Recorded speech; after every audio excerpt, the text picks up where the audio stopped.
Yeah, what's up? What's good? What is happening? Welcome to the Sports Bar here at WTF Nation Radio. Let's turn on the Sports Bar sign as we are now live. It's Wednesday, August the 27th, 2025.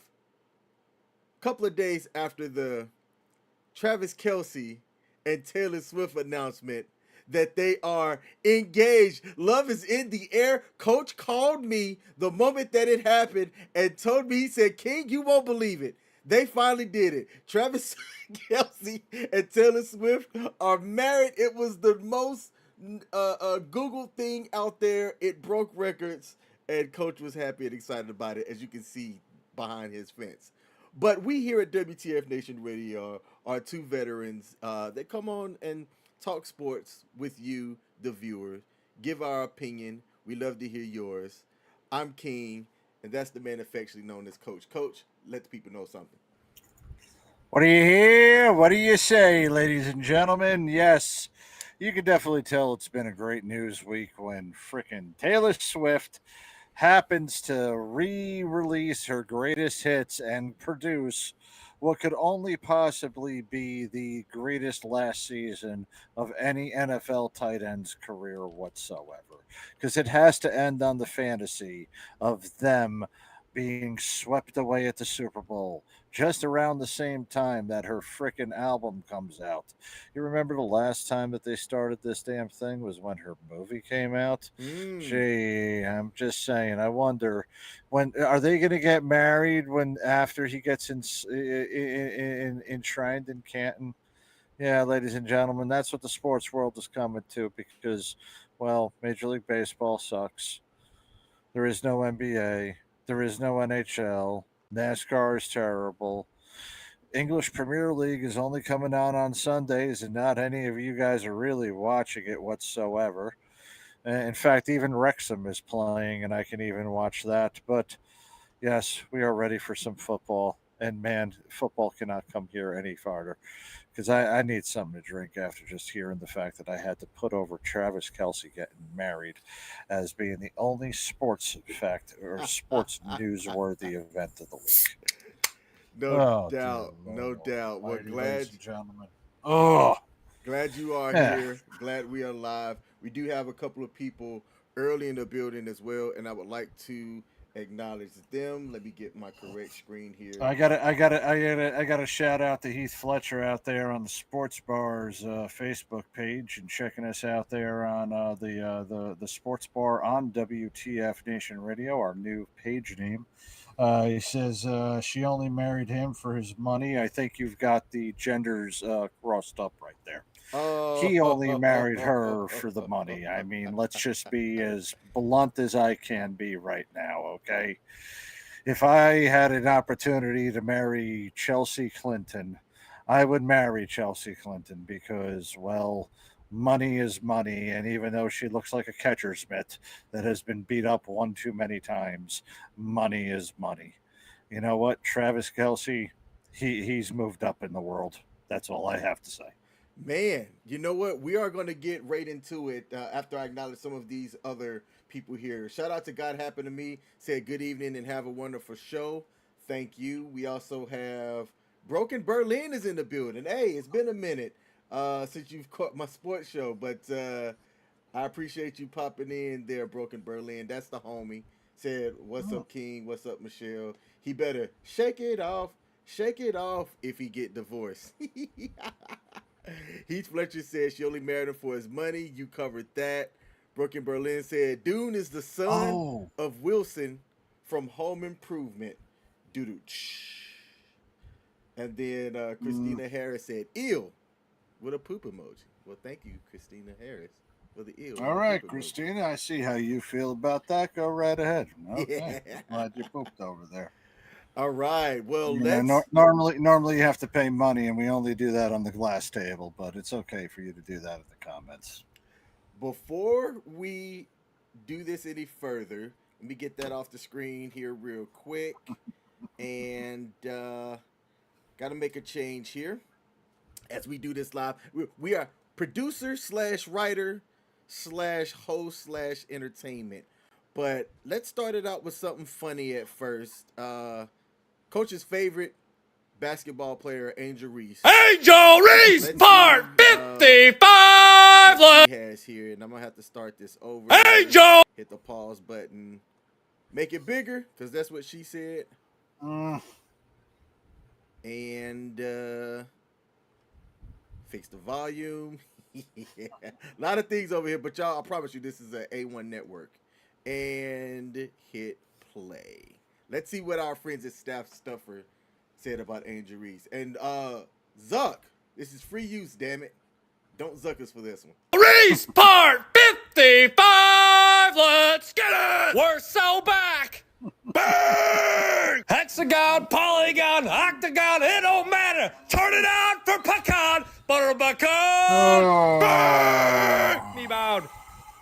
Bang! Hasn't played in 3 weeks. Maybe her legs are fresh. She can jump higher. No! Bang! She's played in 24 games this year. She's been blocked 48 times. look, According to my advanced analytics, she's getting 2 bang bangs per game. When my shot has been blocked, it has been by somebody who's had to jump. And my shot has been blocked by several times, but it has never been blocked by somebody who just had to stand and do this. Hey, I'm 5. I'll say I'm 5'7.5", 5'8". And even when I've had my shot blocked, it was somebody who had to jump. Bang bang! How do you miss 10 games and you're still top 4 in the league in total turnovers? I said swiper! No, swipe it! In this game, it was the two worst I know teams in the league. You're a better bowler And than you are. Nobody is watching the WNBA to watch you, Angel Reese. Nope. So we talk about the WNBA, we are specifically talking about her. We are not talking about you.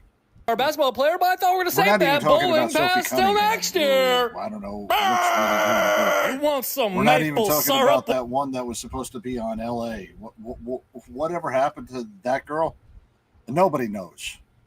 All right. Nobody, you know what? If I mentioned, if I put out 2 women's names and told you they were both WNBA players, you would still believe that they were too. Okay. Mm-hmm. If I said Brianna Johnson and I don't know, Shaniqua, Taylor, you would tell me that they are and I said they were like WNBA champions. You'd believe it. Sounds like WNBA players to me. Exactly. All right, I'm going to finish out this video. It's got 12 seconds left. Pancake! Bang! Like Mr. SquarePants once said, you know what's funnier than 24? How about an 8-26 record? I like a great shot. So, yeah, that was Stat Stuffer's video of Angel Reese. Those videos always tend to crack Coach up. That bang is hilarious.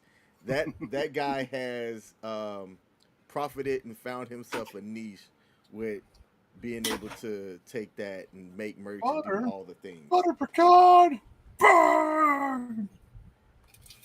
Coach, we are not just the only show here at WTF Nation Radio. We have other shows here as well. Let the people know about the other shows that we have before we get into our show. I definitely can. So, ladies and gentlemen, yes, you guys are now seeing a new and improved, lineup schedule. Well, it's not exactly correct right now, but we do have a couple of announcements regarding the shows. Now, as you know, that we start out now on Wednesdays. We used to start out on Sundays. But Sundays is now going to be gone because that will not be the first day of the week. So I will start out with our Wednesdays. And Wednesdays, we are now a doubleheader night. Yes, you get 2 for the price of 1. 2-for-1 dances on Wednesday night only. Double Play Wednesdays come to you live because at 8 o'clock comes us. At 11 o'clock Eastern, 10 o'clock Central, 9 o'clock, wherever the hell radar is coming from. And 8 o'clock Pacific will be the Smoke Pit. Yes, ladies and gentlemen, 2 for the price of 1 on Wednesdays. So 11 o'clock, 3 hours from now, or 2 hours and 45 minutes from now, Radar will be coming into you with the Smoke Pit. Come ahead and check him out, chill out, see what's happening after that. In fact, one of these days, we might even go all the way from the sports bar into the Smoke Pit. Then on Thursday, we go right into Sergeant's Time with CQ, or not with CQ, excuse me, with Ice and Spanky. And, we're going to be talking about some of the things that are going to be happening there. And then on Friday, we got FTX, Saturday, Weekend Co-ops.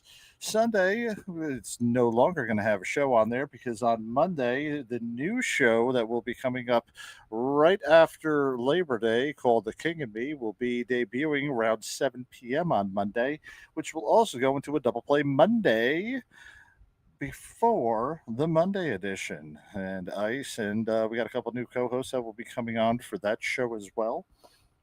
And then we wrap everything up with on Tuesday, kind of going in before or the main event of the week, which is us coming on every Wednesday. But our warm up show is Pop Culture Warrior on Tuesday, where CQ and his merry bunch of elves go around to conventions and take a look at people who voice cartoons and do a whole bunch of pop culture stuff so that we don't have to. And like I said, that's they warm up our show, and that's not a problem with that, because as we thank every single person who is in our chats, and we thank everybody who has viewed us on YouTube, X, and Facebook. 15,500 last week checking us out on Facebook. Thank you very much. And for all of you that are checking us live here on X, thank you very much. For those of you that are checking us out on YouTube, well, hey, what do you hear? What do you say, YouTube? So, hey. Nice, good deal. I was with CQ this past weekend. We were in Ontario, California, just east of Los Angeles, and we went to Metal Gear Solid. We got a chance to meet David Hayter and several other voice actors that were out there, man. That was a pretty good event. It was a one-day convention, definitely on the nerdy side, but I'm nerd adjacent, so it is what it is.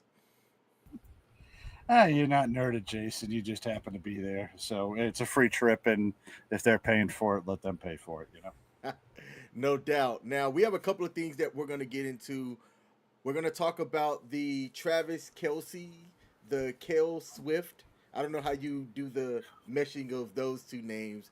We are going to talk about that a little bit. There's been a lot of interesting reactions around that. A Guinness Book World Record broke that we're going to talk about as well. And I'd like to get y'all, the viewer and coach's thoughts on the announcement and what that means, or what it could mean for the upcoming NFL season. We're also going to discuss the Rampage Jackson incident against a military veteran / wrestler by the name of Psycho Stu. And if you aren't aware of who those people are, you will be by the time this stream ends, because that story made sports media and regular media news headlines when it occurred over the last couple of days. And then we're going to finish off today's episode by going over our fantasy football draft that we still have 2 open slots for. If you look into the description box of this live stream, you will see a link to be able to join. We have 2 open spots. If you can win and happen to beat either me or last year's champion coach, and it is going to be a $50 Amazon gift card for the winner and a pair of Jordan 1s that will be purchased by us here at WTF Nation Radio in your size. So, to join is free to get a chance to win some shit. Take the opportunity to join. We got 2 spots available. It'll be a 14-team league. Our draft is going to be next Wednesday while we are live at 8:30 p.m. Eastern Standard Time Zone. Be there or be square. And to end today's show, we're going to talk draft strategies and what you should look for if this is your first time doing fantasy football and you've never had anybody to teach you. Well, that's what we're going to do here at the Sports Bar. We're going to teach you about draft strategies from a champion and a former champion here at WTF Nation Radio. How does that sound, Coach? Wait a minute. You were the former champion 2 years ago. You won the league? I don't remember that one. In a different league. I just remember. Yeah. Oh, wait a minute. Hold on. Who won? CQ won 2 years ago, didn't he? I don't remember. I don't remember. Oh, no. I do remember. It was Ambassador Wilson. It was? He won the first year. Okay. Yep. Oh, I didn't realize that. Oh, okay. So, Ambassador Wilson, if you're out there watching, you got 2 spots. You better take up one of them. Come on, I need somebody to try to dethrone me. Khan said, will Kelce take her name? She's the more marketable Travis name. Travis Swift, I don't know. So let's get into it. Let's bring it up now. Let's talk about Taylor Kelce doesn't sound right. No, it does not. So here we have a lovely engagement photo that was a collaboration Instagram announcement between Travis Kelce and Taylor Swift. This post and their subsequent announcement was done on the 238th day of the year. Now let's do the math. 2 plus 3 plus 8 equals 13. I'm not saying that this was done intentionally that way, but one would seem that it would be a marketing thing that occurred. Now, there was a playful caption that was under the announcement post on their respective Instagrams that said, "Your English teacher and your gym teacher are getting married." And as of today, it has 31 million likes on it, which is ridiculous when you think about it. All right. But Travis Kelce is a handsome guy. I would say that Taylor Swift, in my eyes, can be viewed as attractive. She's certainly not ugly. What do you think, Coach? I mean, yeah. Okay, so like me and Caitlin Clark have a lot in common. Okay, because we both bang a lot of threes. Okay, so that being said, I would say she's a 4-point play. Definitely not a touchdown. Sure as hell, I'll say that, but with the fact that she is, who she is, she's a touchdown, a 2-point conversion, and a field goal. Okay, so let's just say that that's where that kind of comes from. Okay, she's barely a touchdown, and I would give her a Steph Curry pullback three with a foul shot. That I'll give her just as far as looks. Okay. I don't care what nobody says. When your net worth is 1.6 billion, you can look like a 4, Hey, but you're instantly a 8. hold on one second. Okay? Ladies and gentlemen. Okay. Look, I just need so I can demonstrate this as beautifully as possible. Mm-hmm. Regular woman, Taylor Swift. Yo, hold on. Let me take myself off cam. Regular woman, Taylor Swift. That's all I gotta say. Now, people that don't know about Taylor Swift, I've got a flat iron over here too. I might as well go ahead and grab that out. they would likely not know that Taylor Swift's favorite number is 13, right? And there's a lot of things that are around that. Again, the 238th day, some people are looking really hard into that numerology, but it I'm moved. looking It into I'm looking into the fact that she had that Travis had a freaking the highest viewed. don't get there Oh, yet. sorry, Don't get there sorry, yet. sorry, sorry. Go All ahead. right, so uh, this announcement also in the business world moved numbers because partnerships like DoorDash, Papa John's, Portillo's, and Krispy Kremes all offered some type of 13, whether it was a 13% off code, a $13 pizza. Portillo's handed out free onion rings with a $1.13 purchase, and Krispy Kremes offered free donuts during the entire celebratory window.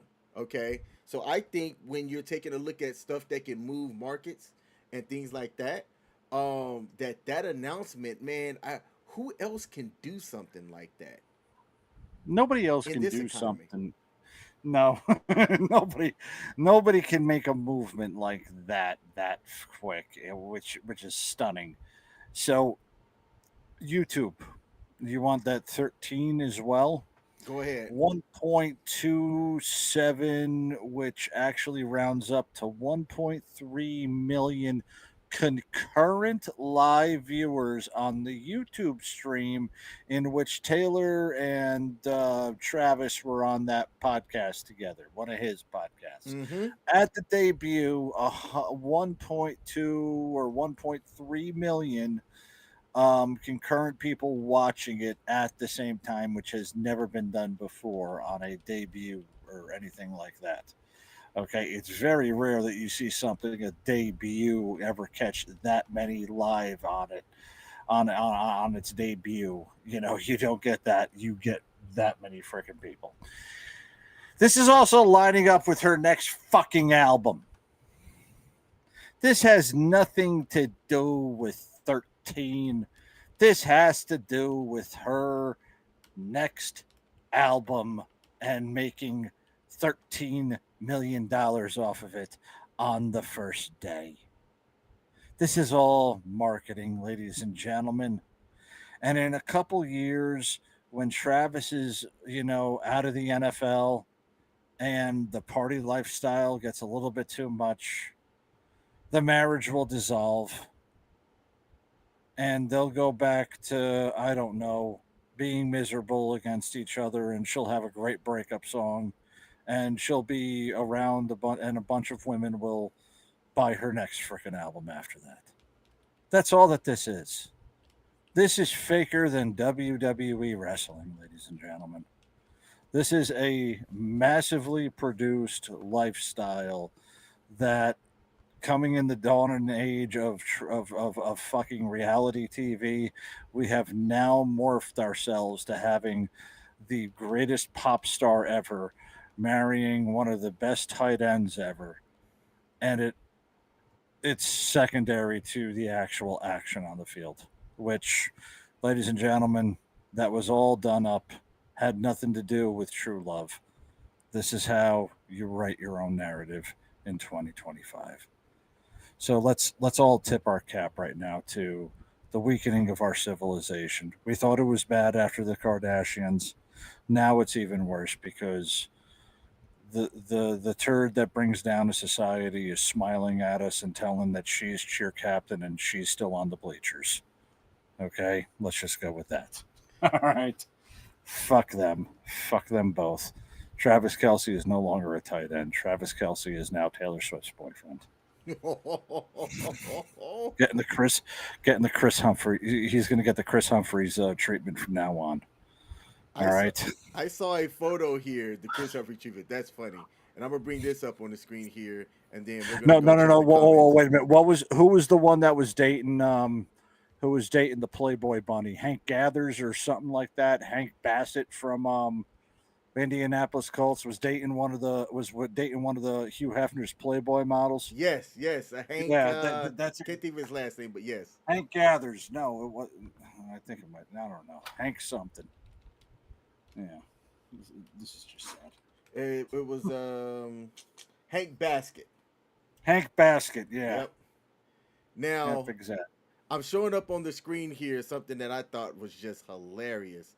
Imagine being Kylie Kelce, who really took a chance and met a random dude from Tinder at a bar who happened to be an NFL player, and now her sister-in-law is about to be Taylor Swift. Unreal trajectory. Well,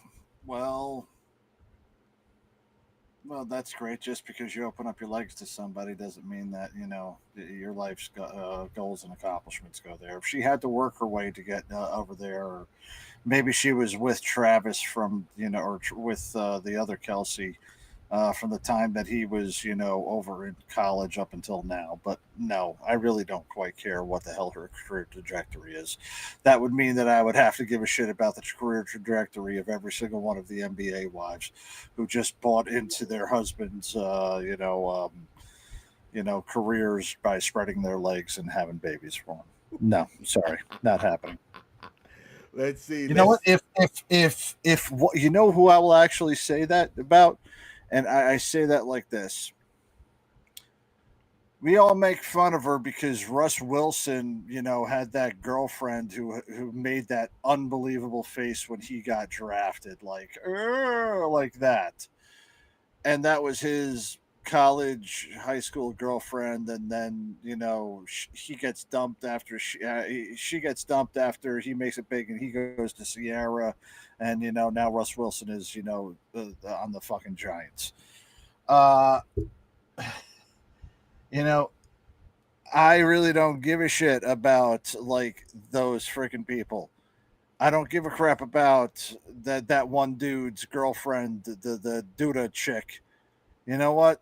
Great. A good looking person now has just gotten married to somebody who was in the NFL, and now all of a sudden I have to give a shit about what her life is. No, I don't. No, I really don't, because she really didn't do anything to accomplish it. All she is doing is, well, having a physical relationship and catching bodily fluids for somebody who is playing in the NFL. No, sorry, don't give a fuck about her life. Do you think that there's going to be a prenup involved? Oh, between Travis Kelsey and them, yeah, completely. And Travis is going to get the shit end of the deal. Absolute shit end of the deal. Travis is going to have to end up getting some type of prepaid amount. And regardless if they do get divorced, Travis is going to be the enemy regardless of whatever happens. I agree. Yep. Jessica Jones said, "Do it all for the gram." 100%. Yeah. Kai said, "Well, Coach, Travis Kelce won't be appearing as a guest on the sports bar." Hey, maybe he could. Hey, you don't want to invite two military veterans onto your show there, Kelce brothers?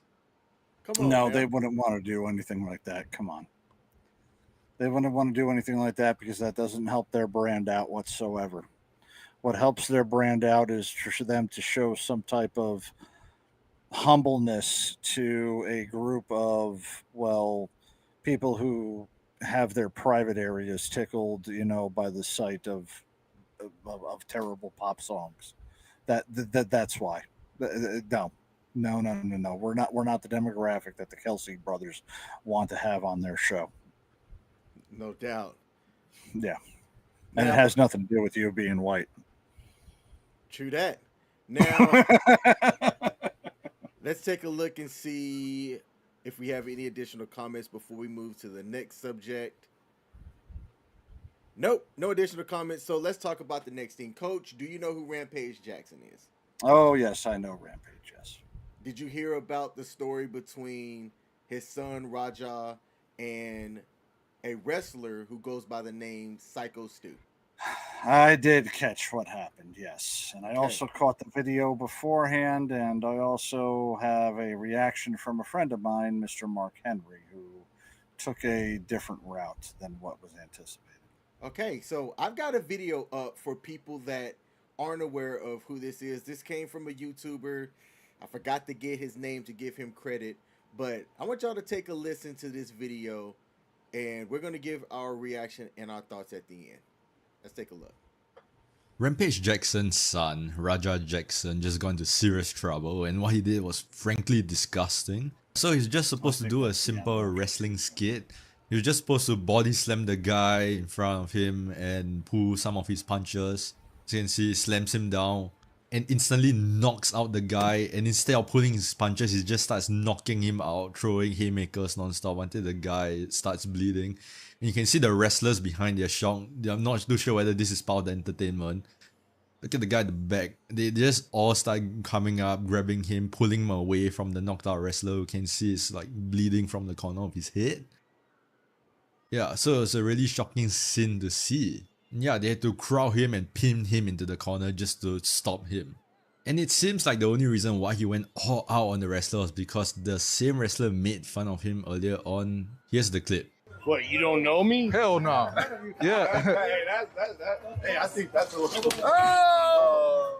Oh, you don't know it? Easy. He's not a fucking worker, bro. All right, so I'm going to pause right there. So the video that they're showing on the screen now, the white guy is Psycho Stu, the black guy is Raja Jackson. And Psycho Stu is looking at Raja. He got introduced, like he doesn't have a name. People don't really know him like they do Rampage, but he has a camera crew with him. He's on this platform called Kick, which we are not streaming on currently, but sometimes do. And Kick is a popular alternative to Twitch. Now, Psycho Stu sees Raja. He sees his camera crew. He thinks he's a part of the crew. He's a part of the wrestling world. He's a part of this fantasy, and he sees that he's rolling. So he kind of like goes into this thing where he grabs a prop can and he hits it across Raja's head. And Raja has a real reaction to this because he's not, again, he thought that the guy was like trying to play in front of his face. So this gives you a little bit of a background as to the miscommunication between what happened. So let's continue. Yeah, what the fuck was that? You're good. What the fuck was that? You don't sell it? No, he's not. Now, did y'all catch that? Did you hear that? Psycho Stu, looking in front of Raja, said, "Are you gonna sell it?" Meaning, hey man, I just did this, like, let's give the people a show. Again, Psycho Stu's not, he didn't know that Raja isn't from the wrestling world. He's more of an entertainer on Kick. Just so happened to be there for that event for somebody else. Bro, what the fuck was that? Hold on. I don't play that shit, bro. Oh, sorry. Nah, I will fuck him we're up, good. bro. I know you will. No. We're good. I will Sorry, fuck. But it turns out that the dude fully apologized after the confrontation and even asked Raja if he would like a fake angle in the wrestling match. I appreciate it. I didn't know. I thought you were at work. I get it. We're not working out. Well, he's gonna come out on your mat, Juice. I know you keep thinking we're working. We're always working. Peep what the guy right there that could be the cousin of The Rock just said. Raja and Psycho Stu, they apologized. Psycho Stu said, "Hey man, I thought you were working. I saw the cameras. You know, earlier he said, you know, are you going to sell it?" So he was trying to provide some entertainment value. When he realized that Raja wasn't a part of that, he said, "Hey man, my bad. I apologize. I thought you were working. I thought that, you know, I was trying to make it up for the cameras. So how about we do this? Why don't you come on a little bit later, right? And you'll get your revenge, and we'll sell that. Let's provide some entertainment to the people." I get it. Yeah. I get it now. Now You know what I'm saying? Those we're always working. So we'll set it up. Well, I'll have him come out during your match so we could fucking seal the whole thing and we'll make something out of it. You know what I'm saying? All right. And the reason why he suddenly acted out was because he was tired of everyone treating him like shit. So I think, let me see, because there's And more now that kind of comes goes. the real. There's more that goes with this video. I can't play what he was saying outside right here, but he was fuming. This was him after the fact, still being recorded on Kick, and then we're gonna wrap it up here with Rampage Jackson and this other popular YouTuber called Sneeko. Now Rampage is Raja's dad, but listen to what he says as he's watching this. Rampage unfold. Jackson reacting to the news. You can see the disbelief in his face when he hears it. My son might be getting arrested or something. Oh yeah. My son got in a fight at a pro wrestling event. I'm watching the stream. I'll be back, Jeff. I'm gonna go find out. I'm gonna go to the mic. He left almost immediately trying to find out what exactly his son had just done. So the situation is still developing, and if the reports are true, this could go way beyond a kick ban. We are talking lawsuits, jail time, and maybe even worse. This was just not a wrestling skit gone wrong. This was low-key attempted murder. I would agree with that. I'm not going to go back and play this beating again because I don't want to get zucked. But the reason why it took people so long is because, again, the first part of it was scripted. And then after the slam, something in Raja just snapped to where he actually really started hitting this guy on the ground. And that's the part that I think does deserve jail time.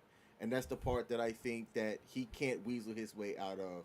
So, Coach, what do you have for this part of the story? Because I do have more. All right. So, I saw when this broke and I saw what happened, it reminded me of several past incidents within the world of wrestling where this is the first time I can say an outsider did it to somebody who is inside the ring. Okay, usually it's somebody who is inside the ring does it to somebody on the outside where the beatdown comes like that. And in my way, I kind of don't blame the kid whatsoever either, because the world of professional wrestling, where it deals with kayfabe and crossing the line and going over and what's real and what's not. Every freaking person knows that it's fake right now. So there's the emphasis of people wanting to try to constantly make everything an absolute work. And that's the unfortunate thing, is that around that community, everything is a work and nothing is fucking real. Okay. And being around somebody who is as real as Rampage's son and has been around USC, being around somebody who's faking some shit and you're not knowing this, you're not going to understand it either. Okay? Thank you. Yes. And will I also say that maybe he should have known to have removed the punches and to pull the punches? Well, yeah, because my understanding is that he knows a little bit about professional wrestling. So does his old man. So him being around there, he should have known somehow to pull the punches. But I'm also going to bring something else up about as far as the punches that he was throwing. And I'm actually going to say something regarding the wrestlers. Okay. All right. I'm not sure if you noticed this, but looked like there were some alcoholic drinks going on in that backstage area, right? Yes. I bring this up as far as me and as far as the way professionalism goes. I am a connoisseur of the green sweet leaf. Okay. But I will never do that while I'm at work. Mm-hmm. I will never put myself in a judgment or in a position where something might delay me for whether if I need to do it physically or I'm just there emotionally. I do not put some type of alcoholic substance or some type of bad substance inside me. Illegal, I'm going to say drug, illegal, or whatever. I should not be putting that inside my body before I'm about to take freaking going into a ring, especially with what I've said about, the you do have people's lives in your hands. The physical activity, the physicality of professional wrestling is real, even if the stuff is scripted. You shouldn't be drinking beforehand, and you should also know the people beforehand. That's my So, I there's more blame on the wrestler than there is on the kid coming back to that. And I would say that the wrestlers and the wrestling fans that blame this kid for doing this and feel that as if the wrestler had absolutely nothing to do with it. Well, even whether or not he's a veteran, that's regardless of that. He had something a little bit to do with it. He didn't deserve the shit knocked out of him like he did, but there's a better way to fucking act. And, well, wrestlers can't tell the difference. It's one of those things. I'd be curious to know at some point when the wrestlers realized like who he was and what he was doing overall, if that factored into them wanting to escalate it to where, hey, let's, make this a part of the act or whatnot to get him in on it. Because you're right. If Psycho Stu doesn't make that first impression thinking that, hey, let's play this up for the people, then this doesn't escalate that way. And it was something that you said that I thought about too, as this was all unfolding. If I'm in a certain entertainment field, but I don't know this other party, right? We haven't worked together in the past. No. We haven't coordinated how we're going to do certain things or whatnot. I'm more risk averse when it comes to stuff like that because I don't want to do nothing that's going to get my contract terminated or get me fired from that circuit or whatnot, or could hurt you and your money. I'm not trying to mess up people's money like that. So Exactly. Even if I take the fake prop and I do it or whatnot, like if they don't know how to receive it a certain way, then they could get injured. And I'm not trying to mess with somebody who I personally don't know, because I don't know if, even if like I'm a wrestler, but I'm in this circuit and you're in a wrestler, but you're in this other circuit, you can have two different rules that you operate on with how you execute certain moves. And until we've coordinated that, I'm just not going to entertain doing anything like that. So Yeah. I think, Psycho Stu messed up initially by starting it, but it still should have stopped once he apologized.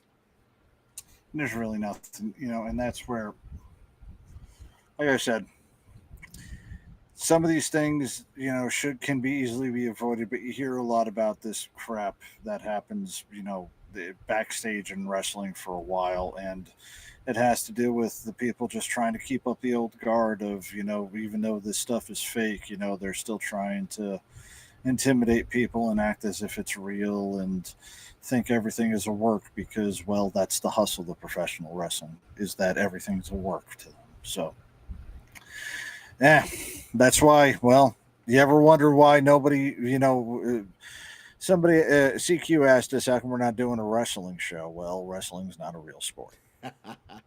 Just saying that. And when it comes to things like this, the WNBA at least has action on the court that I don't know. Well, I take that back. 30% of the time, I don't know that Angel Reese is actually going to miss that shot because 30% of the time she does actually hit a layup. So, it's not like professional wrestling where, Angel Reese can, has to be told that she has to miss 7 out of her 10 shots. I prefer Angel Reese missing 7 out of her 10 shots naturally.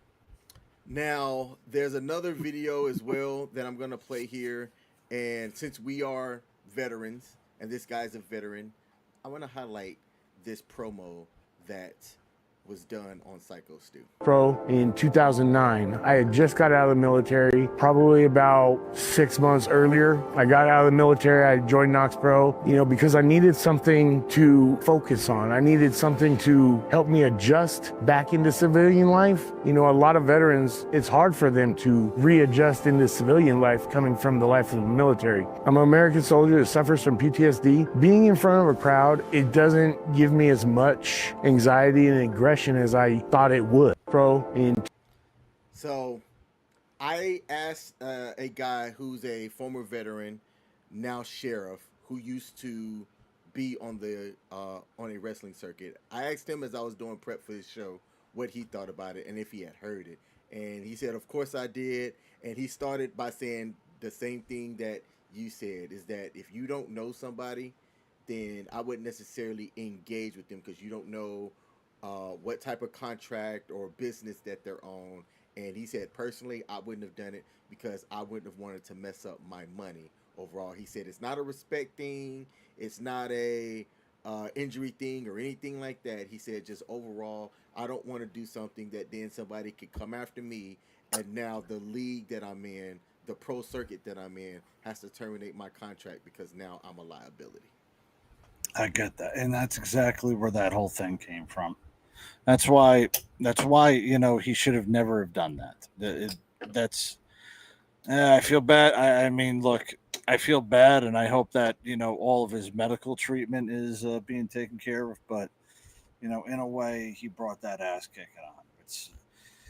Yep. Okay. I mean, look, we all were upset when, what's his name? Those two magicians, the one that got eaten by the lion. We were all upset that, he got attacked by the lion, but, you kind of knew that was going to fucking happen. The guy was around a lion constantly, or a tiger, or whatever that white tiger was. That eventually it was going to snap and eat somebody one day, and it fucking did. Okay, we got a guy who, by the name of the Crocodile Hunter, who ended up dying because of a fucking stingray barb right to his chest. I mean, the dude's name was the Crocodile Hunter, and he died because of an animal. It's not like we didn't fucking see that happening here, okay? Just kind of saying that, where I'm coming from is that, when you make stupid decisions, you get some stupid answers coming from that. So, yeah, with a guy who wants to, I'm sorry, dude. Anyway, sorry, my rambling's over. Now, there was a GoFundMe that was created. I'm gonna say that I donated. I'm not pushing this out to say that anybody here should as well. But the thing that I found interesting, and it's not displaying properly, I'm not entirely sure why. Mr. Beast was I in think here. when you brought Angel Reese's highlight up, you cropped the screen. No, it's showing transparent. I don't understand why it's showing Okay. transparent. Yeah. So I got Mr. Beast donated. Mr. Beast donated $10,000 earlier today. I believe it was the largest donation by a single person that had donated. Oh, good. So yeah, Good. I just thought that was kind of fascinating. I don't know if you can sort it by donation. Like but I said, know like saw I Mr. said, Beast in there. play stupid games, win stupid prizes. That's where I was kind of going. Yep, there it is. I can't show it on this screen, but yep, Mr. Beast donated 10,000. Somebody else donated 5,000. There was a 2,500 and another 2,500, and several other veterans and people who had donated as well. So, yeah, just bad story overall. I see the Ghost of Sparta's in the building, and I do want to credit one person with the thing about the alcohol and brought that up to me, and that was actually Mark Henry. Mark Henry brought that up, and Mark Henry is one of those people that, calling it professionalism in the ring, he's probably one of the biggest, strictest enforcers of true professionalism. And he was the first person that I heard that mentioned, why are these people drinking before the match? And if I was that promoter, I would not want them there because they would be putting people's lives into the hands. He doesn't drink at all because when he does get drunk, he gets very violent. So he stopped drinking. And when you're the world's strongest man and you get violent, that's not a good thing. Mm-hmm. Khan said it took 4 to 5 pro wrestlers to contain a kick streamer. LOL. Hey, Kaz, I'd say it took 4 to 5 pro wrestlers to contain a person that's trained in mixed martial arts. Yeah. I think that's a fair thing to say. Jessica Jones said, fucked around and found out. 100%. Captain Wayne Baconator, Adjutant, is in the building. What's up, man? It's good to see you, brother. Captain Wayne Baconator, how you doing? Good to see you. We are now at our segment of announcing our fantasy football league. Okay, So with that, I'm going to bring that up on the screen here. Take the chat off. You need me to share it? You need me to start sharing now, or you want? Oh, there you already got that. Not yet. So again, we this graphic is the wrong graphic actually, because we are not going to have 20 teams. We are capping it at 14 teams. When I last looked, we still we had 12 and we still had room for 2. Let me refresh my page here and see if we got filled up. This is your opportunity to beat King and last year's champion Coach in a fantasy football league that is free to join with a chance to win shit. So we still have 2 open teams as of right now. Our draft is Wednesday, September the 3rd at 8:30 p.m. Eastern Standard Time Zone. And again, we are capping it at 14 people. It is going to be a standard league with standard size rosters. I mean, 1 quarterback, 2 running backs, 2 wide receivers, a tight end, flex position, flex, and defense, and kicker, and a kicker. Yep. Yeah. And it is going to be a PPR, which stands for points per reception. That puts a premium on high volume wide receivers and running backs that also get catches out of the backfield. So that is our announcement. Get in where you fit in. If you are looking to join, the link is in the description. I am also, Coach, you had a smaller. Yeah, I do. Give me a second. I have it up from the Discord channel. Okay. And speaking of that, we also do have to plug the Discord. If you have not joined us in there, please join us over in our Discord. We can go ahead and put that link into the chat too. But King, I'll let you go ahead and put that chat that I just sent to you in the other chat. That's a chat for the chat, or that's the link for the chat. Gotcha. Yep. All right, so let me get that in. Yeah, we gotta get. Yeah, in fact, I gotta. I mean, I'm just wondering, how come we're not live in the we got to figure out a way to go live in the Discord. Yes. Yeah. I don't know why anybody's never talked about that. I think you're the first person that's brought it up. I think we could do that. I mean, we do have an open voice chat and an AFK in there, and I don't know if both of the channels will mess it up, but it'd be kind of nice if we can get everybody in. You know, we can get Discord going and maybe record the shows on Discord or something, and that way we can get our podcast up there. No, technically, it's definitely doable. It's something that we got to bring up to boss, but it is definitely doable. Man, 100%. Why not? All right, so let me get in here. Where'd you put the link at? Oh, I just put I put the link into the chat. I see in this room. You see it now? I see it. Yep. Yep. All right, so let's get here. Let's copy that. So this is the link to join our league. We have 2 more spots available.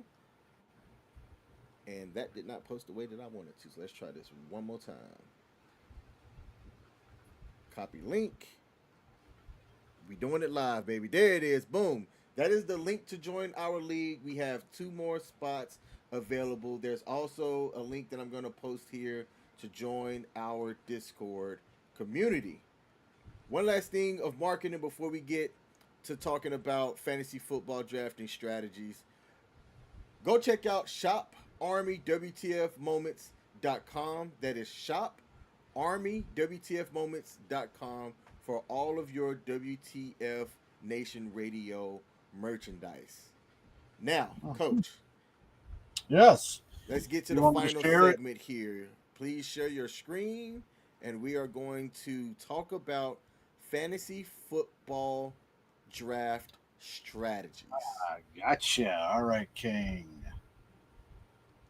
All right, so tell me when it just because I'm losing the screen because I got this thing up on that one. Just tell me when we're ready to roll. We are ready to roll. All right. Well, awesome. So, ladies and gentlemen, when we bring up our fantasy football league, I want to kind of help everybody out when we speak about what players you should be looking for. Now, we do have an auto draft system within our league, and several other teams or other leagues have auto drafts where up and down you get snaked to the best player that is available based off of the predictions that they're going to have during the 2025 season, which is what we have up here. You also have a projection, at least on ESPN, for what somebody is going to do during the first week. Like right now, 22.4 is projected for Jalen Hurts during the first week, but for the average, you're projected at a 21.4, which gives him actually down to third for where you're looking for. This is where I kind of come from as far as my draft strategy. Within the first round or the second round, I would like to have somebody who throughout the entire year is going to be the stalwart and find those fantasy points. I will always take the best available and then draft my draft around whom is available. My key pickup usually is a quarterback. And within the first round, a lot of people say don't draft a quarterback. My suggestion to you is if that quarterback is a difference maker, you can draft him in that first round if he's available.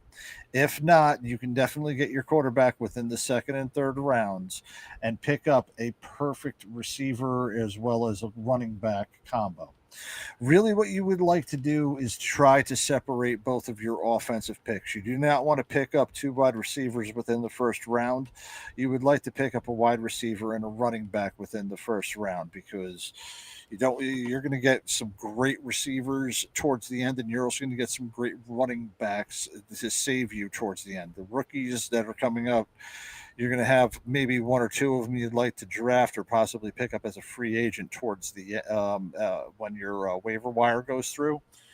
But you truly want to get your offensive weapons within the first 2 rounds. Separate between them. For this year, as I'm bringing that up, I'll bring up the prediction that Bijan Robinson, who I had 2 years ago, and did pretty well for me as far as fantasy. He is right now number one rated as far as what the projection will be for 2025. And that's based off of not only his rushing yards, but also his receiving yards. Thus, the reason why you've got last year's rushing leader Saquon Barkley coming in with an average of 19.191. Because as we know, 2,000 yards rushing, but the receiving yards that he received, as well as any types of touchdowns that he was getting, kind of nullify as far when it comes from that. That's why you see a guy like Christian McCaffrey having such a high, draft projection. Is that the way that he catches out of the outfield? It will simplify that. Same thing with Gibbs. But what you want to look at for your running backs is if you cannot get somebody who's able to catch out of the backfield, you want your bruising running back. Saquon, Derrick Henry, those are your stalwarts. It's kind of like investing in U.S. Steel. You know your money's going to end up going up, or U.S. Gold. That's how you're going to do it. You want to keep at least 1 to 2 gold people. They're not going to provide for you a 20-point game every week, but every week they're going to give you an 18. And that type of consistency will keep you towards the end, especially with the running backs and the receivers. I do want to bring up something regarding the defense and the kickers. The kickers I would draft before I draft any defense whatsoever. Why? So okay, here's my reasoning for this. A good kicker on a good offensive team will be the difference maker on several of those tight games. Last year when I was when I had a couple of the tight games towards the end to get me into the playoffs, the kicker made several differences in my game as well as in what my opponent was doing, because if the kicker had a bad game and he wasn't able to score any points, that kind of got them. Here is my reasoning for why the kickers would be good. Get your kicker towards the end of the draft, towards one of the last rounds, and make sure he's on a good offensive team. If you do, you never have to worry about it. It's set and forget. Justin Tucker was the greatest set and forget. Adam Vinatieri, set and forget. We have some names up here as far as kickers that I don't recognize anymore. But if I can find one right here that I'm just going to set and forget, I would definitely want to find one. Okay, we might want to say that Harrison Buckner, but no, he's not that way. I actually like that new kid, that the one from Jacksonville, kicked a 70-yarder. I might go with him just based off of foot presence alone, and the fact that Jacksonville, well, you know, Jacksonville doesn't have that great of an offense, and if this guy's belted from 70 yards, you know, he might actually get more attempts. Reason number 2, I also do not recommend drafting your defense is because, well, defenses usually by week will vary. Do I mean that if you have a good defense, you're not going to score consistently? Well, yeah. Let's be honest here. If you have the Pittsburgh Steelers have always had a top 10 defense year after year. But let's also look at who they're going against. Oh, holy shit. They're going against the New York Jets. No wonder why they're fucking projected to be an 8.4 on that game. This is where your opponent means the most as far as those differential points. If I am seeing that somebody is playing against a rookie quarterback whom, you know, I'm not going to say we don't have any coming out from this year, but if somebody were to tell me that Shedeur Sanders was playing in week 1, I would be whomever the hell the Browns were playing. That's the defense that I would pick. Play that defense 100%. And that's where I kind of come from as far as for everybody's draft. When it comes to the defense, if you would like to go with the defense just because you're afraid that you will never get that defense again, that's fine. Last year when I won, I rotated my defense every week to a new defense. And all I did was I tried to find out who the Browns were playing, who the Giants were playing. I didn't do the Jets because I'm not a sadomasochist, and I forgot who the other teams were. But I looked at the teams that I knew that were going to have, that their offenses were going to be struggling, or their quarterback play was going to be bad, and that is whom I picked up on the waiver wire. Picked them up like that first week or whenever the day was that I could. Waited it. Nobody else claimed them. And that's how I was able to get the defenses. And the defenses, just like the kickers, little points kind of measure up between them. I got a question for you, Coach. Yes. Explain to the people. So it's a snake draft. If we have 14 people in our draft and it's a snake draft and you're number 1, it'll go numbers 1 through 14 in the first round. And then in the second round, it'll snake back up. So imagine if it's going down 1 through 14. In the second round, it now goes 14 through 1 back up. So in fact, that's what I want to kind of demonstrate right here. Just going off, I'm going to give it based off of the 20. Here's off of our 2025 ESPN's 2025 projections. If I had the first pick of the draft and I went all the way down to Jaden Daniels, that's pick number 1. I would have to go all the way down to CeCe Lamb, who would be pick number 14. If we went 1 through 14, went through chalk, it would go down to CeCe Lamb. Now, the person who picks number 14 would then be picking number 15, the first pick in the second round. So they would go all the way down to Baker Mayfield, and if they pick that up, it would then be back up to me at fucking Dak Prescott to do that pick for pick number 28 within the second round. Then I would have pick number 29, the first pick of the third round. And that's where, like I said, you would like to take a look to see where you have a running back, what wide receivers are available. Shoot, even looking, one of the places that you will definitely pick up some good points are on your tight ends. Trey McBride was my tight end last year, and he did absolute great wonders for me.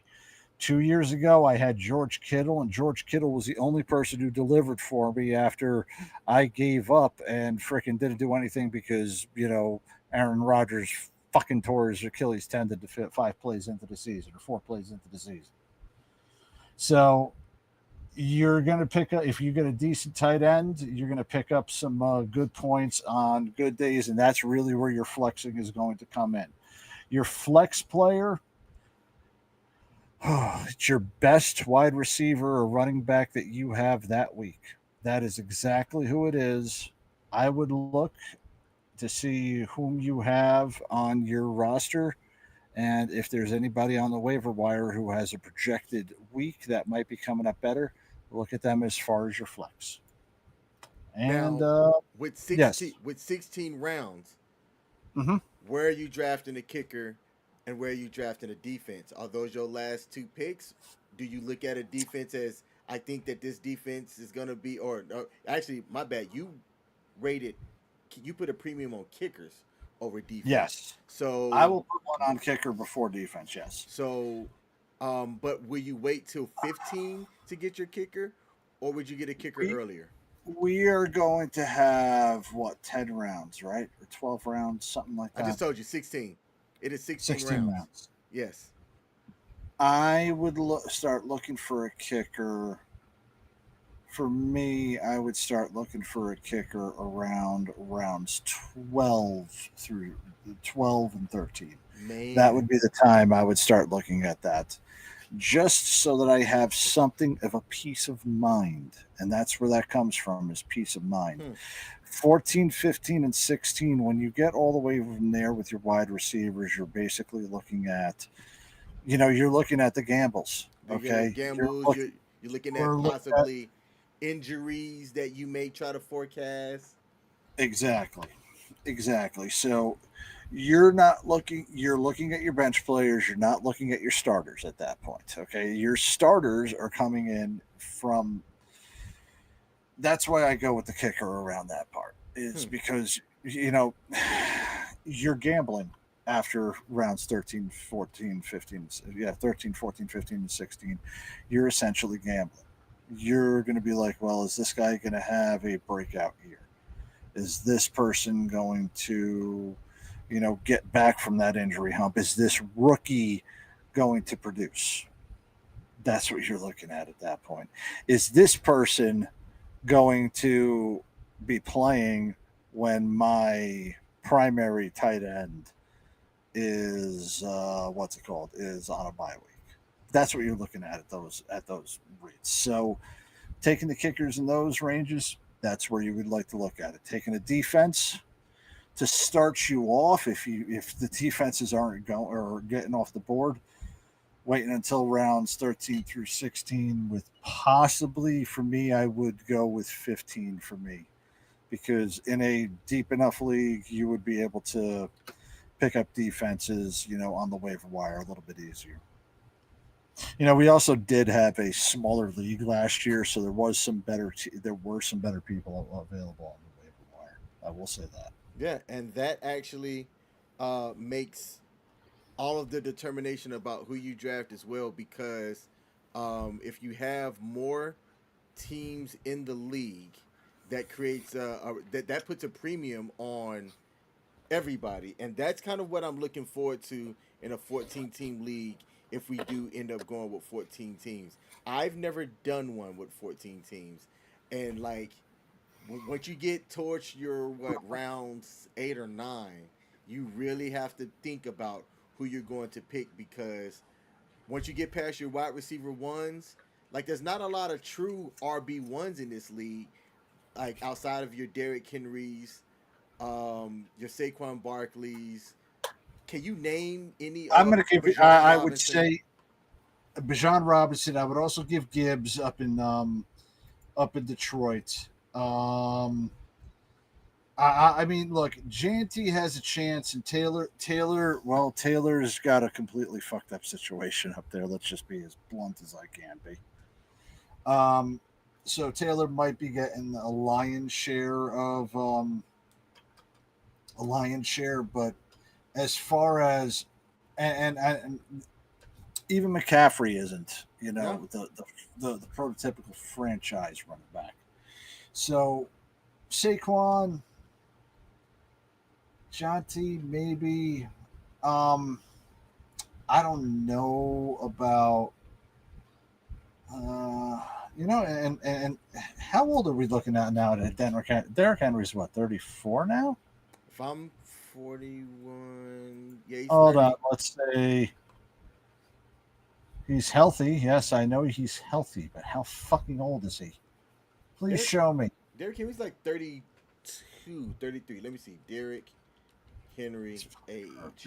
Yeah, 31. He's younger than 30. Okay. He's still old in football years, but yeah. I was like, I know. I'm just, I mean, 31, 32, I'm kind of okay with. There's a couple of those times where you're just looking at the age and he's about to fall off, and I'm kind of looking like, when's that going to happen? Don't know if that's going to happen.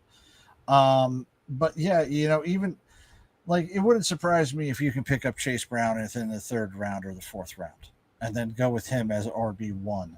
But then you are really looking at Nick Chubb, who last year was on mine, and I had to pick him up after waiver wire for running back.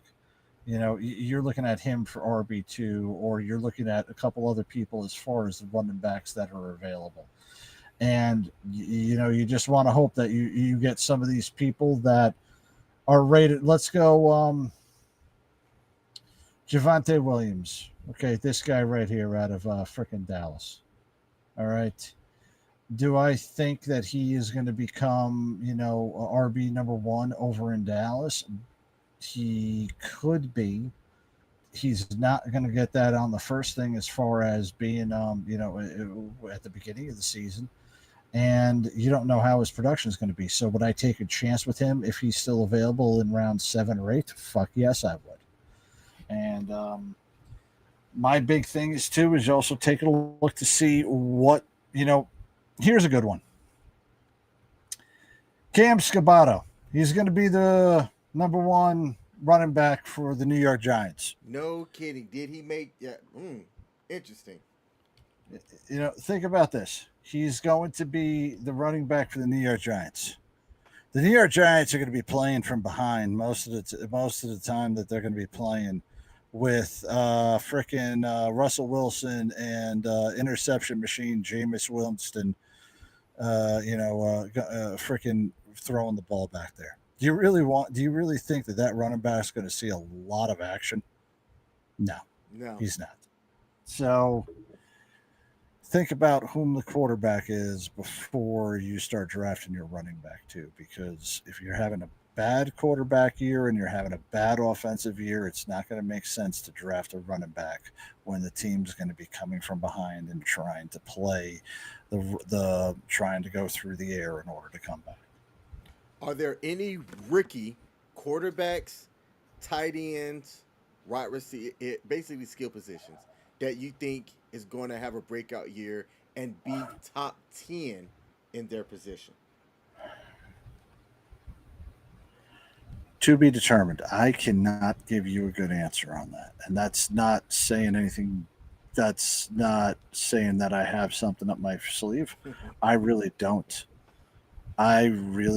Because even though I feel that Travis Hunter is going to win one of the rookies of the year, I don't think the production is going to be at the level that they're not going to be putting up numbers like Randy Moss did his rookie year. I don't think nobody's going to be, gaining 100 receptions on their rookie year or anything like that. I just, I do believe that, like I said, Travis Hunter is going to end up being one of the rookies of the year. I don't know if any of the quarterbacks are going to do anything. And I'm actually, if I would look at any of the quarterbacks to take a step forward out of the rookies versus the year 2, I would actually look at somebody like Caleb Williams to possibly do better. And I don't know about the other skill positions, whether or not they're going to make a difference. Did you say Travis Hunter is going to be an offensive? Travis Hunter is going to win one of them. I can't tell which one of them. I think it's going to be the defensive one. But there's going to be something because he's going to be playing both. It's just going to depend on which one of his highlights make more. I don't. One of them, he will. I don't see it. They're going to make the big deal of it. Like, okay, here, this is an old school way of thinking about it, but I'm just thinking about it in this sense. The last time we had a true two-way in the NFL was Dion. It wasn't Brian Jordan, and it sure as hell wasn't Champ Bailey, and it wasn't Woodson, because all 3 of them that I just mentioned all went defense when they went to the NFL, or they went back to baseball. Travis Hunter is going to be playing both ways. We now have somebody in football doing it. We now have somebody in baseball doing it as well. Shohei Ohtani. Shohei Ohtani is doing it with the pitching and the hitting. Travis Hunter is doing it down the defense and that.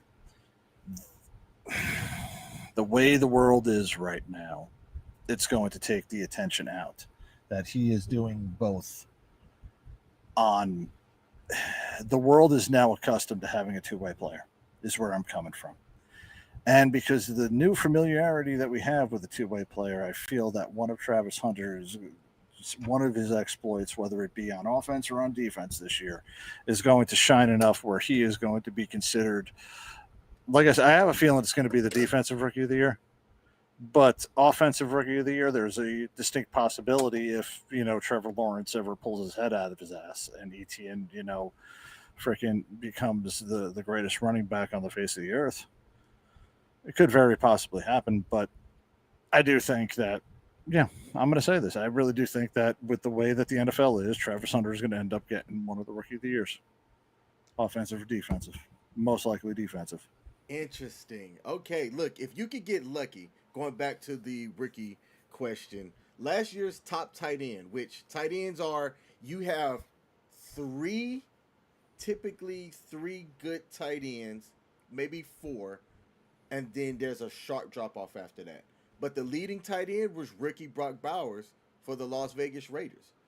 Yes, he was. When you look at wide receivers and you sort it by last year's production, at the top was Jamar Chase. There were only two players in totality that had over 400 fantasy points. Jamar Chase was one of them. Lamar Jackson was the other one.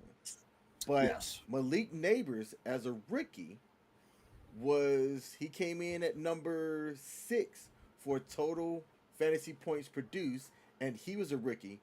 Above him was Brian Thomas Jr., who came in at number 4, and that was a sneaky name that won some people leagues that nobody had and got drafted really low because A, he played in Jacksonville, and B, he wasn't a flashy wide receiver. He was drafted high, but it wasn't a name that like Travis Hunter, where he came out of college with like a lot of notoriety around him. Jacksonville just got a steal when they got him, but in fantasy, didn't have the name, was on the wrong team, so he didn't get drafted high. But people that did have him tend to won. And then when I look at rookies, I don't believe there were any rookie running backs that made the top 10. But I see one that very much disturbs me right here. Who's that? That's Malik Neighbors. Why does that disturb you? Okay.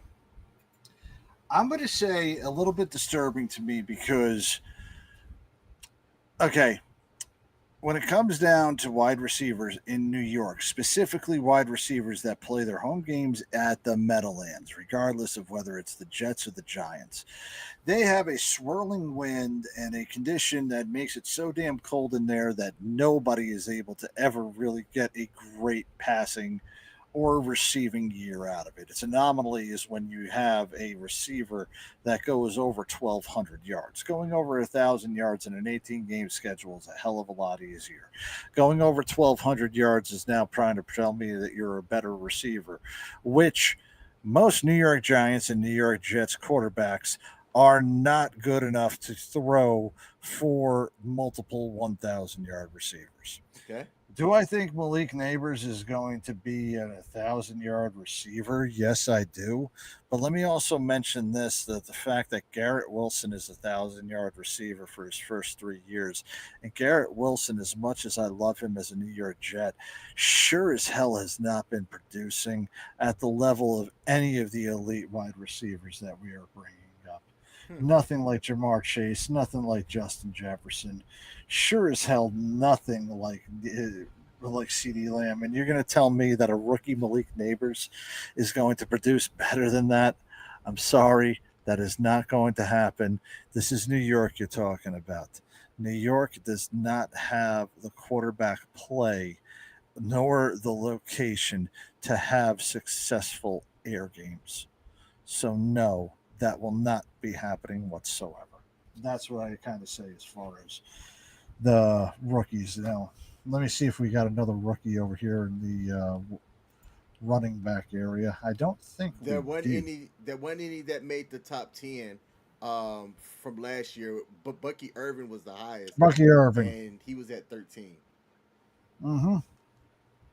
And out of and let's see, he's now the 7th highest rated quarterback, or no, 8th highest rating running back according to ESPN for this year. So hey, not bad. But now, that's where 7 through 9 in those rounds, when you start looking at it, I would look at the running backs, look at the receivers, and if you're trying to take a look at the rookies, look at the ones who are going into a better situation than the first rounders. They always say, well, it surprises you that, the second round pick, this third round pick is doing well. No, the second round pick and the third round pick had a chance to go to a better team in most of them. did. So that, or they went to a middle team and happened to be one of those ones that took them over, and that's what helped them out. So look at the second round and third round picks, and I would look to see what offense that they're playing in.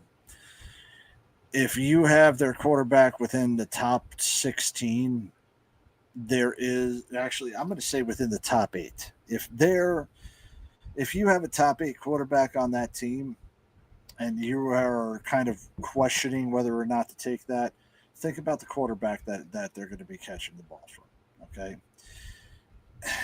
If I were to tell you that somebody was going to be catching the ball from Zach Wilson versus freaking, Zach Wilson versus, Jaden Daniels, who would you think would have the 1,000-yard season? The guy who quarterback. Yeah, exactly. So look at their quarterback. If it's a top 8 quarterback in the league and you got a question about the receiver, look at it. And if you have the confidence in that quarterback, then that should help sway you with the receiver. So now go on that. So one of the final things that I'll add to a draft strategy, just in general, is there's a perk to drafting late because things like injuries and suspensions can be caught. So in a fantasy season, we don't go the full 17, 18 weeks. And there's a lot of reasons for doing it, and I'm not going to get into that. Your typical season will go 14 weeks, maybe 16 weeks. It depends on your league. Now, in our league, and let me bring up the settings myself to see if I can find it. I want you need me to stop share? No, you're good because I'm not going to be able to share it on my side. We're going. Or hey, you want me to put them up? I can put them up right here. Okay. We're going to go 14 weeks in the regular season. Yeah. Okay. So, and it is going to be a 2-week playoff to determine who's going to advance. So when you take a look at how we're doing it in our league, right now it is going to be tough because are we going to keep it like this? It's just going to be the top 4 teams? Would it, if we get 14, why don't we go to top 6 teams where the top team gets a bye? Nah, we can't do that. We can't do that. Let's keep it tight. So top 4 teams will make it to the playoffs. They'll compete 2 weeks, weeks 15 and week 16. And then the way that works is if it's 100 to 90 in week 15, but then as the 90 team, you score 120 and the team that scored 100 only scores 50, it takes the combined score from both weeks to determine who's the winner to advance to the next round. So, so don't worry if in the first week you make it to the playoffs and you scored lower than somebody that first week because it's the combined 2 weeks. So keep that in mind. Tying it back to suspensions, Rashee Rice for the Kansas City Chiefs, it just got announced today that he is suspended for the first 6 games of the regular NFL season for personal conduct involving a race and a crash that had occurred last year. So while Rashee Rice is playing with an elite quarterback, and when he's active, he has a chance to be in the top 10 wide receivers each week, I'm not willing to spend draft capital drafting him early when he's going to get me 0 points and take up a roster spot for the first 6 weeks. But in the back half of the year, when he's going to be fresh, and considering that he is, above a C-tier wide receiver, it might be good to maybe get him the week before his suspension if you've got the roster room to be able to snag him and hold on to him, assuming that nobody else does. So these are things that as you're coming into your draft that you should think about when figuring out how to draft and how to construct your roster.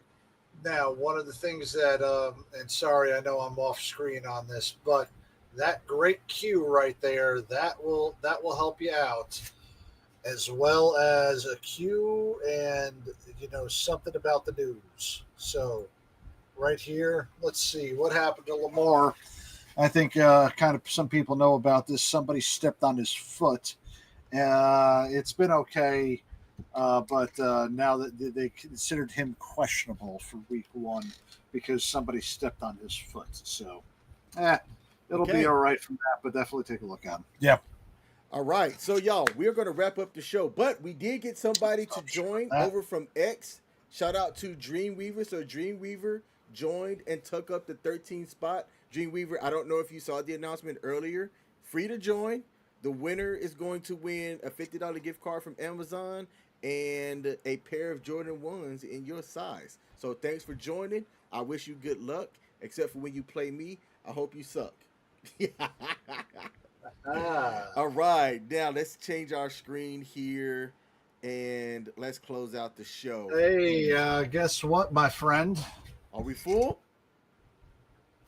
I'd like to thank, let's just say that Larry got Robin to join with them, so it looks pretty good. We've got I guess we got a husband and wife coming in. Yes, I know them personally. Larry is a fantasy football connoisseur. His wife Jordan is an Alabama fan. Roll Tide, baby. Oh dear God. Yeah, and it looks like they got in right on the spot. So our league is now full. So if you didn't, we are now full. We are full. Yay! So I'll be sending out emails and letting everybody know. Yay! We're gonna have fun. Let's have some fun. Yay! Okay. Draft next Wednesday. Again, like Coach said, our draft is next Wednesday at 8:30 p.m. Next Wednesday, 8:30 U.S. Eastern Standard Time Zone. Let's go over who will be on the show that we need to get invitations to, or possibly get them on the air. I don't know how we're going to do that, but I'll make it work. We would have Mr. Mad Mike, Mr. Flash, Mr. Radar, Mr. CQ, Ms. Spanky. I don't know who Turd Ferguson is. We will have the Raj Father. We will have Miss TZ will be joining us as well. The Riley Reed option, Mr. Heath Fletcher. I like that name. Password is Taco. I don't know who Josh is, but Josh, if you're one of us, all right, great. Larry's wife. And then, yes, Dreamweaver will be coming up here. So, yes, we've got all 14 teams, and we actually have one winner and 13 losers. So, okay. Now, sorry, y'all. So what coach said, and I want to make it just a little bit clearer. We're going to have the opportunity for people that are a part of the draft to come on and just talk trash while we do the draft. So if that's something that we will do that next week, yes, please. Be on the lookout. I'll have to figure out on the technical side how to make that work, but that's not anything for y'all. Just come back next week. Let's talk trash. Let's see what's happening here at WTF Nation Radio. Stick around for the Smoke Pit, hosted by my main man, Radar, tonight at 11 p.m. Eastern Standard Time Zone. Coach, close us out. Man, it's going to be a great week with football coming back, because this way we will actually be able to talk about sports that we enjoy, And I bring something up as enjoyment because this is something that, for me, it's kind of just been, kind of taking a look back and seeing about, life for the past several weeks.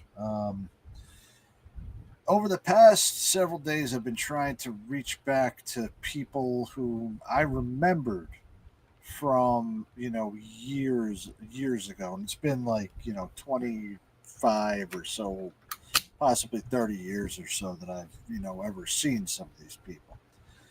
And just within the past couple of days, I found out that somebody who I knew that I went to school with for a year died 13 years ago. Just, out of the blue, life was cut short at 35 years old.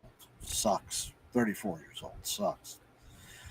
Girl that I graduated elementary school with, about 4 to 5 years ago, she was diagnosed with brain cancer. I never knew about it. She made a blog about it, never knew about it. She made a whole bunch of podcasts about it, never knew about it. 2022, she passed away. I didn't know she passed away until today. So I kind of go about doing stuff you like and doing things that you have because you never kind of know when your time's going to end. A friend of mine passed away a couple weeks ago. Nobody ever knew that she was going to be suddenly passing away. And I kind of been getting a little bit reminiscent over the past several weeks when it comes down to just how short of our time we have here. We never know when that's going to be over. We never know when somebody else's time is going to be over, and it's going to be the last time we see them. So I don't say do what makes you happy. I say do what serves you best. And with what serves you best means that everything within your morals, other people's morals, and society all say is good, and you do it for your own good, then do it that way. But do what serves you best for everybody. And that's where I kind of come up with this because you only got one life, man. So do what serves you best. Join our fantasy fucking football league and lose to me. That serves everybody here best. Watch us every Wednesday. Watch your favorite shows on Wednesday. Join a group. Get the help that you need because you only got one life and you need to do what serves you best. So, hope we served you best tonight. I hope our show serves you the best for the rest of the week. I hope later on tonight the smoke pit serves you best, and I hope life serves you best for the rest of the week. Rock on. And look, I'll add too. It's a holiday weekend this weekend, so safety brief. If you drink, don't drive. And if you do drink, make sure it's good beer. Keep your buddy abreast as to what's going on with you, though the people that do sneaky stuff are the ones that tend to lose rank. Travel safe, be safe.